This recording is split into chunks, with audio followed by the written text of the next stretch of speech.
Well, we got a lot to talk about today after a Week 5 victory over the Chicago Bears. Well, Nathan, this was almost a big rant episode about how we were going to lose to the Bears, but thankfully Harrison Smith saved the day by intercepting the rookie most overrated quarterback in the National Football League, Mitchell Trubisky, with about 2:40 to go in the ball game. Yes, that was a very exciting moment for all of us, Dirk, and I know I especially could not have been more thrilled after calling picks all game, and honestly being right because they should have been picked, and our defense had the fumble fingers once again. Yes, we will talk about that later as well, but let's talk about Kai Forbath. When he lined up for that 26-yarder, I was thinking, gosh, this one will probably go wide, but no, right down the middle, and the Vikings pull out a 20-17 win over the Chicago Bears, a rare win for the Vikings at Soldier Field. Yes. Even in 2009 when Have we went the Vikings regained our trust with field goal kickers? Sort of, because Kai has still missed 2 extra points on the season and a field goal. You could be right about that, Dirk. You could be right. I need to see a couple more weeks Yeah, of field goal kicking. Me too. Maybe the whole season. Maybe even into the playoffs and maybe late Super Bowl. And then, Well, Super Bowl's jumping ahead of our us kickers. with this team a little bit. Yes, a lot of people have been calling, after that Sam Bradford performance, saying that we are not even playoff contenders anymore. What do you feel about that, Dirk? Well, I think we definitely are playoff contenders still. We are 3-2. There's a lot of 3-2 teams right now in the NFC. And you know who's not 3-2? The Chicago Bears. Yeah, and Who else is not 3-2? the Dallas Cowboys. Oh, that's right, the Dallas Cowboys. And people are still saying, the No, Dallas the Cowboys. Dallas Cowboys They still have to have make it. the playoffs. They have to. They have to. No, they don't. I hope they don't either. Ezekiel Elliott is a terrible human. Not as much as, of course, we hope that the Green Bay Packers don't make the playoffs. Yes, and we will play them next week, and we'll get into that much later into the show. Well, let's start off talking about those quarterbacks we just mentioned. Sam Bradford starting the game off, coming back from injury. We were both very excited because we thought this was going to be the Week 1 Monday night performance. It was night and day, literally. Bradford's first half, he was sacked 3 times. He was 5 of 11 for 36 yards with a 3.5 QBR. That is awful. Yes, and he also had 10 seconds in the pocket and decided, I'm not going to throw it out of bounds. I'm going to take a sack in the end zone from Leonard Floyd for a safety. And you know what, Dirk? There was one of those sacks where he literally just was lightly bumped by Pat Elflein and just laid down. Yeah. Literally, that is what happened. He was lightly bumped and laid down. That could have been the one where, according to Mike Zimmer, he re-injured the knee. Because Zimmer in the postgame did say Bradford was ready to go. He felt confident, but the knee was re-injured at some point. They say he felt confident, but I will say he at no point looked confident. No. He looked like, I think some analysts use this, a scared kid running around there in the pocket. Yeah, Not very much pocket awareness last night at all. you talked about papier-mâché Bradford, and wow, did we see that. Oh my God. Yeah, we did see that. But good news, no more injuries besides the bone bruise he already had were revealed by an MRI. So Bradford might be another game or two, but he'll be back. But we also might get Teddy back, and a little bit more on that one later.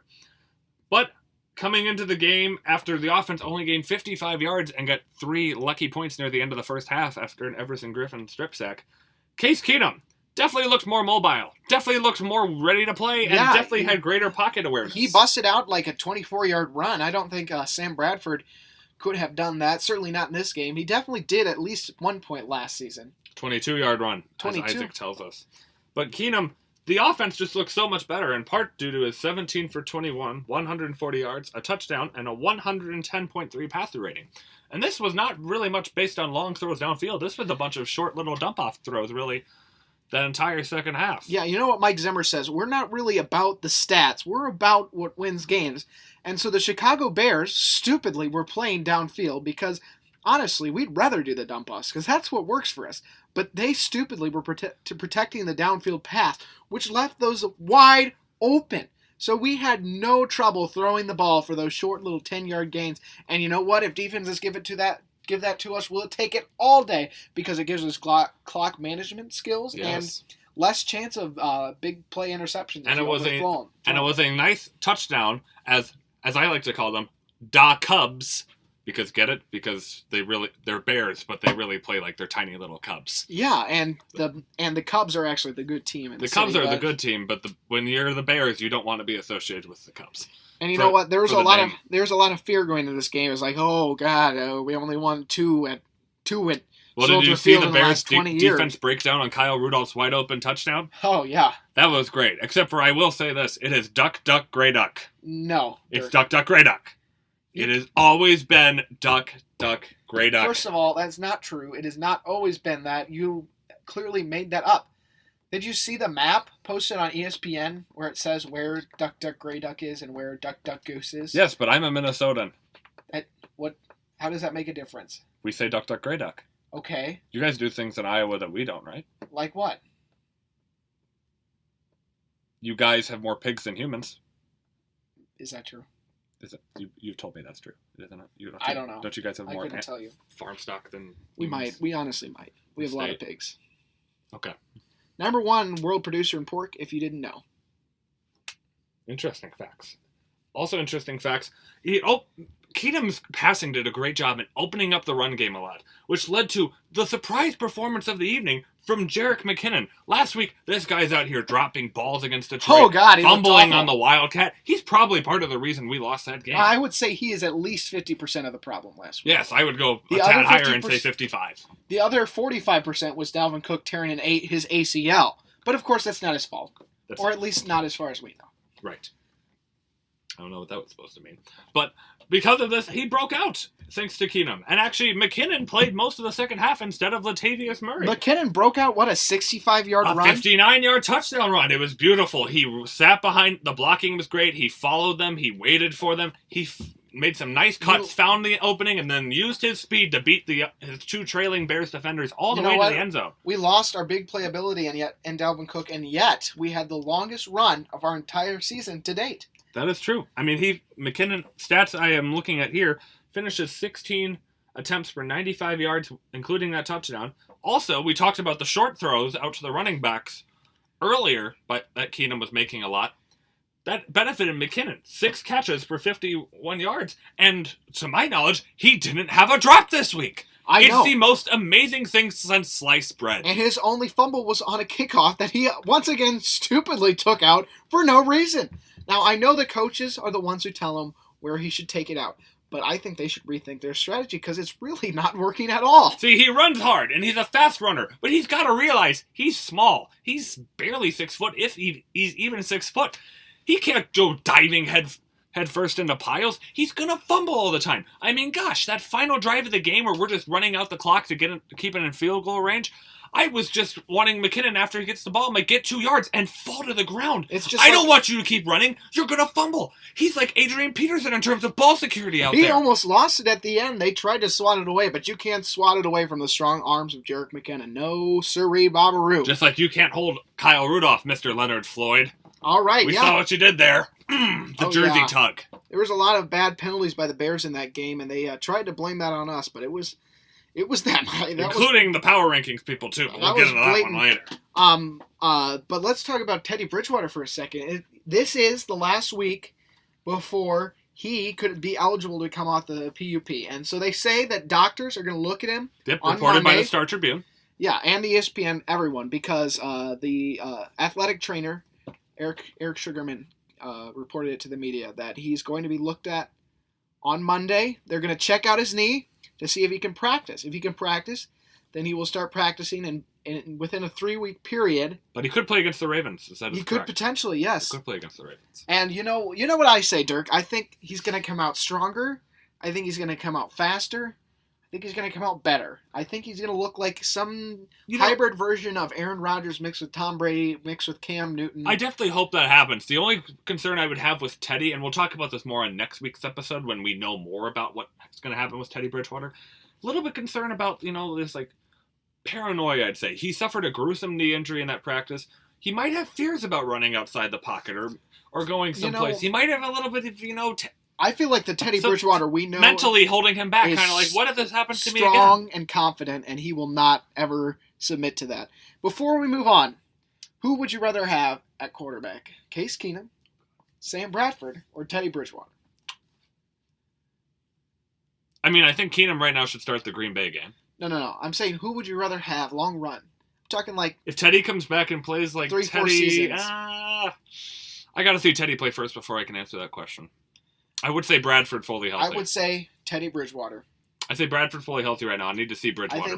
I think he is our future. I think he is the Vikings' future. We will finally have a franchise quarterback, and we will be done with this endless questioning of who's going to be our quarterback. They were talking about the Bears and how they've had all these different quarterbacks, but when you think about it, for the last 10 years, right, at least, it's been pretty solidly Jay Cutler. Like, they're not happy that it's Jay Cutler, but it's been Jay Cutler. Whereas we've had the Christian Ponder debacle, and then, Donovan McNabb played for 2 seasons. Our boy Joe Webb started some games. Brett Favre played for a season or 2. Tavares Jackson. Who was that guy we got from Tampa? Josh Matt Freeman. Castle. Matt Castle. Oh my God. We've had some doozies. And the thing is, we only listed about 7 QBs there. That's only about a third of what the Cleveland Browns have started. Yeah, well, the Cleveland Browns are just terrible. God, we should call them the Cleveland Clowns. The Cleveland Clowns. The Cleveland They Suck. I don't know. At least they have a good basketball Can you team. imagine if LeBron leaves that city? Oh my gosh. Yeah, so they will only have the Indians. The defense had a good season. Good game. We had a good game. We held Chicago to 274 yards and the 2 big turnovers. End of the first half, Everson Griffin, bang! Right from behind. That was so awesome. Strip sack. Recovered by big goon Linval Joseph. Oh, yeah. He is a monster right there. I could tell that ball was coming out as soon as Griffin's right arm went up in the air. You know what? I was hoping that Mitchell Trubisky was going to get whacked a few more times in that game, but that strip sack was pretty great. And you know what? The interception at the end will mess with his head for games to come. Right. We did have a very clutch interception by Harrison Smith there. Good job at baiting Trubisky into the throw to Zach Miller. But I did have some concerns about the defense. Well, we did make big stops when we had to, and the Bears got it between our 40 and 50-yard line. We did a good job there. And we forced Mitch out of the pocket. But we didn't have great coverage, I'd say, when he was on the run. We also didn't have, besides that Griffin sack, we only had a couple more hits on the quarterback. We didn't really take him down much. I feel like Mitch kind of got rid of our pass rush. What you're looking at is the Detroit game. We did give up over 100 yards of rushing in that game, albeit to a good rushing offense. You're looking at the stat sheet, Dirk. If you look at the game, what actually happened, they allowed 7 points on defense. They allowed literally... And that was off of a miscue. Anderson Dejo should have picked off that ball. Yeah, you're right. So I think defensively, they played incredible. I wouldn't say incredible. We did have a couple mental errors. We had a couple of defensive holdings and a couple offsides. So we could have they played really good. They played well. What did they convert on third downs? It was like 3 for 13. Yeah, both teams were bad at third downs. I mean, this was a game that was 3-2 at the half. It was very sloppy at points, very, defensive, ugly. You thought if someone had just woken up, out of a long sleep for a few years, let's say 50 years, they might have thought this was football being played in the year 1967, not 2017. Or they might have thought it was baseball. If it was all the way back then, they'd be like a score of 3-2. All right, let's watch the end of this baseball I didn't game. know the White Sox were playing the Twins in the playoffs. Because about baseball was actually America's favorite sport back then, whereas it now is the sport few people care about until the finals. That's basketball. But the defense, we did do pretty well, besides those dumb penalties. Not as good of a performance as what I liked, but of course I will take it, and I will take a win no matter what. All right, so let's talk about Mitchell Trubisky. Oh, God. He is the future of the Bears. Oh, the future of the Bears. He is so good. So promising. The promising stats of 12 for 25. Under 50% completion rating there, folks. A 60.1 passer rating that included a touchdown, an interception, and 128 yards. Blows my mind.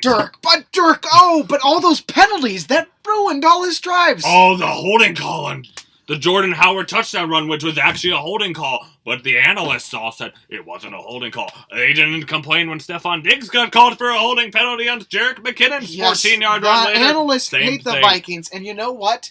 You know why there were so many holding calls against Mitchell Trubisky? Because he was never in the pocket. He looked like a Aaron Rodgers had to run outside hybrid. And they do this with young quarterbacks a lot. They run him outside the pocket so that they have less reads. But what happens is that when you don't have a mobile offensive line, like Chicago's is not the most mobile, they're pretty solid, but they're not that mobile. When you run outside the pocket, they're going to hold the defenders because most likely they will. The Vikings have a very quick offensive line, especially when defensive line. Sorry, especially when Mitchell Trubisky is running off to the left, where Danielle Hunter is waiting. Danielle Hunter, one of the fastest defensive linemen in the NFL. Yeah, I mean, I did hear commentators bashing him, but I also heard commentators saying, "Look at the great, what do they call it? They call it potential. I think he has potential to play much better than he did on Monday night. That is for certain. The potential to be a multi-time Pro Bowl quarterback, I don't think that's there. No. Especially right now with the crap receiving core he has. Marcus Whedon's your top receiver? Are you kidding me? That is the worst receiving core in the National Football League. Yeah, here's the thing. The Giants have lost all their receivers now, and they still have a better receiving core than the Chicago Bears. The Giants are literally awful. They will not win a game this season. I mean, here's the thing. Here's the thing about Mitchell Trubisky. I feel like everybody in this league now, for some reason, thanks to the whole Aaron Rodgers phenomenon, is like, if your quarterback can't run and get outside the pocket and escape pressure, he's not good. The only exception to that rule has been Tom Brady. Look at Tom Brady. He's Peyton Manning too. You can be a quarterback that stands in the pocket, and you can be great. You do not have to be able to run. And just because you can run and be mobile does not mean you'll be a great quarterback. And so I think that's what they're assuming with Mitchell Trubisky. Mitchell Trubisky has to wait till he gives good games like Aaron Rodgers, and he can start whining to the refs and getting penalty flags on every time he throws an incomplete pass. You're right. That is what Aaron Rodgers does. Aaron Rodgers will dive into the end zone, and someone will try to tackle him.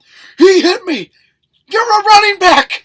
If you're running, you can be hit the same amount as a running back. It's only when you slide that you are giving yourself up, and that is a cheap shot. But if you're diving, you have every right to get whacked.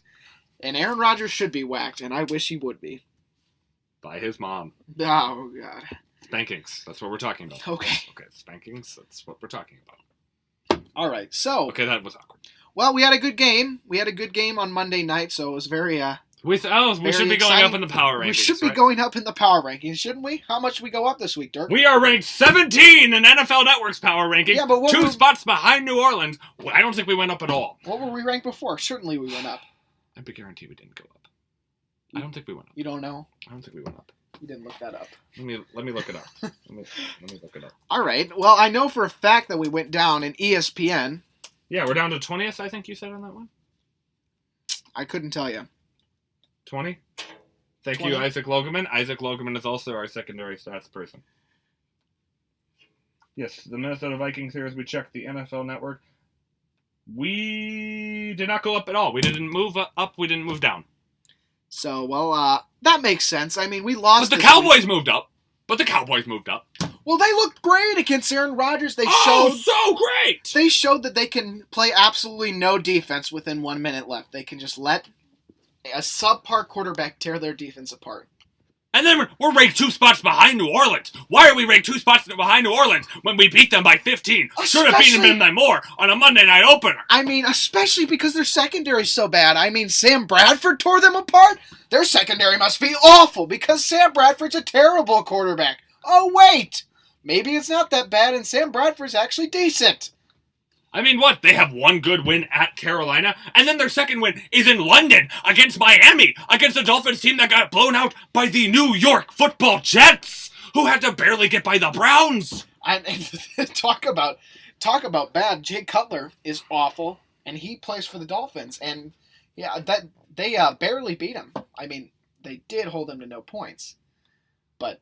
You know what, Nathan? These power rankings have me, and all this stuff overrating this of Trubisky has me riled up. Do you know what we need? We need some nice, calm words up here in this business. Yes, that's right. And here's our first of the new segment, Nice Words with Isaac. And now it's time for Nice Words with Isaac. Well, Dirk and Nathan, thank you so much for having me on. I really appreciate being here. And I hope to bring some really nice words to this Vikings podcast. You know what 2 of my favorite words in the English language are? Minnesota Vikings. How nice does that sound? Man, I love the sound of those 2 words right there. So I'm going to come on here each week and just talk about a performance, elements of the game that may not be talked about as much, but it's just a great, nice performance, a fun thing of the game. And this week, my nice words have to go to my man Case Keenum. Here's the thing. Case Keenum isn't sexy, all right? He's not going to get the talking in the NFL. He's not, Sammy Sleeves. Who's that analyst always talks about Sammy Sleeves? That's a good nickname. Case Keenum has no nicknames. Case Keenum is not super excited. But Case Keenum walks in there, does his job, walks out, and leaves us 2-2 when he's in here. I'll take that. Here's my thing. Us Vikings, we have problems with quarterbacks, right? We don't dig this whole quarterback thing. We're not the Packers who find the stupid. I hate Aaron Rodgers. Can we just mention I hate Aaron Rodgers so much? Sorry, it's nice words with Isaac. I got to pull it back. We're on Case Keenum. The Vikings, they love their Sammy. They love their Sammy Bradford. They love their Teddy Bridgewater. Those are the favorite kids in the family. Case is the forgotten child, and yet he's always ready. Sam goes in there and just, what happened with Sam this week. It was terrible. It was not good to watch. It was not fun. I mean, nice guy. I really appreciate Sam Bradford, but wasn't great to watch. And Case walks in, and he's like, you know what? I'm going to just throw 80% of my passes. I'm going to throw 140 yards, touchdown. That's a good performance. And most important thing, he took home the win for us. Like I said, Case Keenum isn't a sexy, exciting quarterback. But Case Keenum is decent, and I am okay if he plays a few more games for us. He's a good guy, and he's brought us 2 wins, and that's been enough to keep us in the race. Go Case Keenum. You are my nice words performance of the week. All right, Isaac, thank you for those nice words. I can't say I agreed 100% with them. I can't even say I agreed with 50% of them. But those were our nice words for the week, so I guess we'll take them and run with them. And you know what? You bring a more positive tone to the podcast, so thank you for joining us. That's what I'm here for, Nathan. Ha ha ha! All right, so now on to some other thoughts on Week 5. Things that made us upset. Well, I can think of something. The Packer-Cowboy game. How many times do teams finally have to look like they've defeated the Green Bay Packers for them just to come swindling on like a bunch of gladiator Trojan Huns back from the depths of China coming to enslave our people and kill our families? That's what the Packers look like, kind of, yes, I Nathan, guess. that's the Packers right there in a nutshell. Well, That's Nathan, great that way to was a describe little it. bit extreme. But I will say I am growing tired of the Rodgers comebacks, too. I mean, how can you have so much luck? It's the same thing with Tom Brady. How can you have so much luck? I mean, he faced a bad Cincinnati team that really shouldn't have been up on him. Oh, he came back on Cincinnati. Oh. And then he beat Dallas. That doesn't have a defense. I mean, their defense is literally, I think... Hey, speaking of not having a defense, look at the Packers. I mean... That's true, too, but like... Their defense is like Swiss cheese. I would have guaranteed if Dallas had ended up with a minute left on the clock, down 4-2, they would be winners of this football game. But I mean, oh cool, you beat Dallas, a team that besides DeMarcus Lawrence, their defense is literally a 13-year-old Pee Wee football team. Seriously, I just don't get it. I just don't get it. Yeah, I know. It's really quite unfortunate that had to happen. Was there any other good news in Week 5? The Detroit Lions lost, so thank God for that, because had they not lost, yes. it would have been very bad, because they would have been 4-1, and we also would have been 4-1. All right, so what else do we have to talk about here today, Dirk? Well, what else do we have to talk about? Besides that big victory, 2 major injury reports that are devastating to the entire league. Odell Beckham Jr. and J.J. Watt out for the season as the Giants' downfall just continues, and the Houston Texans' defense looks to be in downfall of what was so far a good year for the Houston Texans, especially with Deshaun Watson at quarterback. Yeah, Deshaun Watson was looking at least decent. Threw Very. for 4 touchdowns Well, one day. Watson's still playing. Oh, yeah, I know, but now that he doesn't have a defense, what can he do? I guess he could do what Aaron Rodgers did last year, but we don't talk about that. I still have and of the opinion that the Green Bay Packers are this year's Minnesota Vikings. I mean, if you want to know why, just look at their offensive line problems. Look what happened last year. We went through, 5 or 6 different starting combinations? What are the Packers doing this year? Exactly that. Okay, but the key part also about the Texans game is that The Kansas City Chiefs won it 42-34. Alex Smith, his MVP self, Kareem Hunt, another 100-yard rushing game, and the Chiefs at 5-0. Who would have thought the Kansas City Chiefs would be the last undefeated team in the National Football League? I tell you what, I'm raising my hand right now. I did think that. They have looked good for many years now, so we have to give them credit for that. It is quite impressive what Mr. Reed has been able to do down there in Kansas City. Do we call him Dr. Reed now? Professor Reed? Or just Mr.? God. Likes to read. Likes to read. Okay. I could call him likes to read. Likes to eat, maybe. Likes to go. Likes to. And he doesn't shave either. Look at his mustache. But speaking of Andy Reid's former team, the Philadelphia Eagles blowing out the Arizona Cardinals 34-7. NFL Network has the Eagles ranked as high as number 2 in the power rankings. Nathan, do you think that the Eagles are as good as some people think they are, or is this another type of the Minnesota Vikings start? Well, you know what? Like I said earlier, I do not trust the power rankings literally at all. I mean, any thing that just puts the Vikings at the same after they just destroy the Chicago Bears, I don't trust that, especially when the Chicago Bears are at home and we have not won there more than like 3 times in the last 20 years. So you have to give us some credit. We pulled out a win in a tough spot, and it's an extra win that people might not have thought we were going to get when they predicted us to go, say, like 12-4 or 13-3 or 14-2. I mean, these were all things that people were predicting the Vikings to have for records at the end of this year, and I feel like the Chicago loss was in those, and so now we've lost that loss, and so now we might even go 13-3, or maybe even 15-1 as you 15-1. We might just go 15-1. I mean, some would say it's impossible at this point, but I am not of that opinion. I mean, let's be honest, Nathan. The Bears should have only had 8 points. I'm going to give them the 2-point conversion and the Zach Miller touchdown. A fake punt in which they caught us out of line, and that running backup they have, Natasha Bedingfield. I don't know who the heck he was. It was Natasha Romanoff from the Avengers. Maybe. Black Widow. But he ran past 2 of our guys for the touchdown, and then the safety. That should have been pick sixed. Yeah, it should have been pick sixed. I was so upset. And the punt should have been picked by Barr. The play before the punt should have been picked by Barr. It was on his left hand. Bears should have only gotten 7 points, but no, the Vikings were lucky to escape with a victory. And let's also not forget that the touchdown was tipped and should have been caught by Anderson Dejo. So, the Bears, they got lucky. They really did. But the Vikings are a lucky team, right? Isn't that what everybody says? The Vikings are a lucky team? Nobody says that at all. Okay, you're right. But Detroit's unlucky, right? No, I hate them. All right, so let's look ahead to the next week game against the Packers. No exciting Star Wars trailer, and TBH, I won't even get to watch it because I'll be working at good old Culver's. What are you looking forward to next week, Dirk? I'm looking forward to going home this weekend from my college and eating Culver's and watching the Vikings game. Now, I literally just meant in terms of the actual game, what are you looking forward to? And we'll throw it over to Isaac as well. I'll be an ESPN restaurant in Disney World, so I'm looking forward to that. But you're just looking for the game, or you're looking for experiences? I'm looking for the game. As I've already said, I do not care so much about the experiences, though I am very happy that you guys get to have good experiences. Well, Nathan, here's the thing. As I've said, I'm not here for nice words, and I have a lot of nice words to give. But I will never, in my life, have nice words for Aaron Rodgers. So here's what I'm excited for.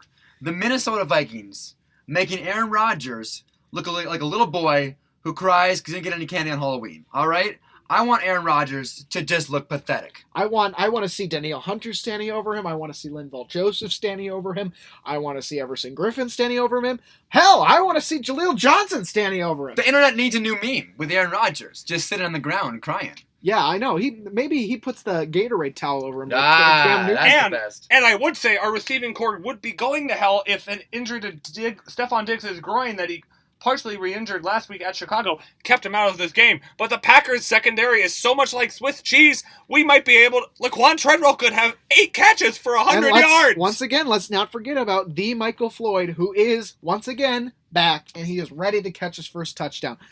Here's the thing about the Packers. I just don't think they can keep doing it. I think we're probably going to wreck them. Will Trey Waynes have his second pick of the season and his second pick of Aaron Rodgers? He did have the clutch interception last year that won us that game 17-14 at US Bank. And we also actually outgained them in yardage, even in a loss by 13 points at Lambeau Field in Week 16 last year, by over 100 yards. This game could be for a division lead too, Nathan. We're 3-2. They're 4-1. We win this game. Detroit loses. We're up in the division. And not only that, but I think a win here puts us a little bit on the minds of the analysts. We don't care about that because we know the Vikings are great. But you know what? If we get beat by the Packers this week, which we won't, I can't handle what the analysts are going to say. So a win here would be great to hear some positive words outside of me for the Vikings. And you know what? Here's the thing.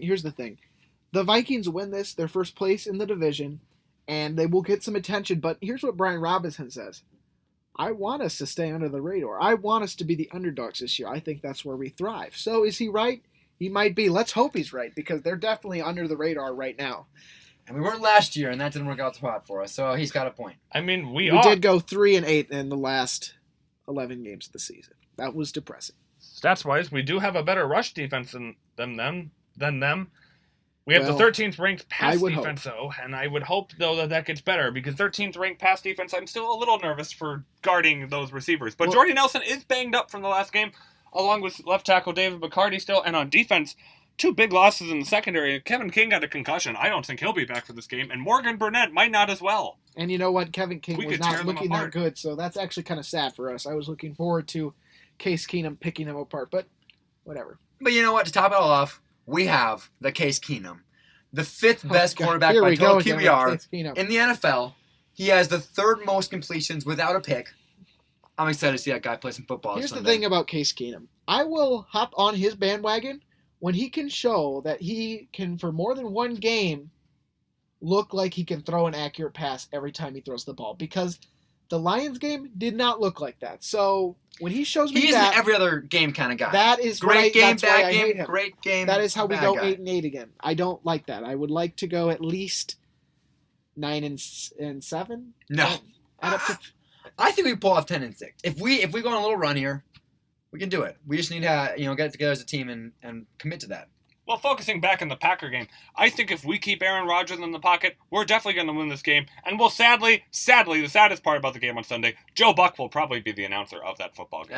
Let's hope we make Joe Buck cry when he realizes our Minnesota Vikings are better than Aaron Rodgers, and Joe Buck has to go find some new quarterback to have as a favorite. It's Joe Buck and Troy Aikman. You know what our friend Noah says about that? They're Packer haters because they've said 1 or 2 bad things about the Packers.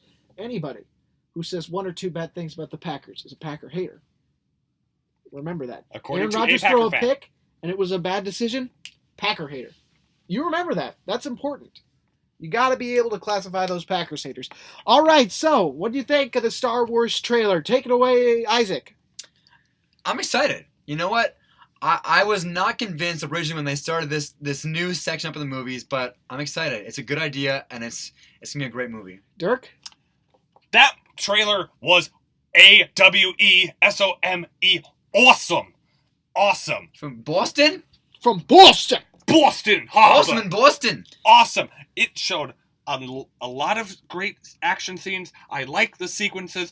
And there were some real big cliffhangers in which you can't tell, are they showing me that this is going to happen, or are they trying to mislead me in a direction? Like Kylo sticking his hand out to Rey at the end of the trailer. What in the Jiminy Crickets was that? What is going on? Are those two going to unite forces? What the actual F is going on out here? And I think it's becoming pretty clear through both of these trailers now, and I mentioned lightly this week that Rey is obviously not going to become a Jedi. She is going to be some hybrid version that maybe is more balanced in the Force and not just so focused on good. So I think that's even more clear now after watching that trailer. So it was an exciting trailer, an exciting week, an exciting game coming up. I know we'll all be excited to see the result and talk more about it next week on Vikings Rant. Any last words, guys? Well, let's get our predictions in for the game. All right.